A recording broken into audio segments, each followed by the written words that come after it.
নমস্কার বন্ধুরা, তোমরা কেমন আছো? আজকে আর একটা বুকমার্ক মেকিং ভিডিও নিয়ে চলে এসেছি। প্রথমে একটি ওয়াক্সিং স্ট্রিপের বক্স নিয়ে তাকে বুকমার্কের শেপে কেটে নিলাম।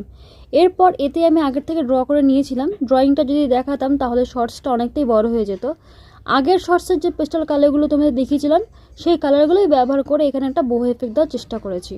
আগেও একটা বহু পেন্টিংয়ের ওপর একটা বুকমার্ক বানিয়েছিলাম, সেটার ছবি একদম লাস্টে দিয়ে দেবো। তোমরা দেখে বলো যে কোনটা সব থেকে বেশি ভালো হয়েছে। এরপরে একটা সরু মুখ মার্কার দিয়ে পদ্ম ফুলটা প্রথমে ড্র করে নিলাম। আউটলাইনগুলো হয়ে গেলে তারপরে এটার ভেতরটা আরও ইন্টারেস্টিং করার জন্য ভেতরটা একটু ভরে দিচ্ছি।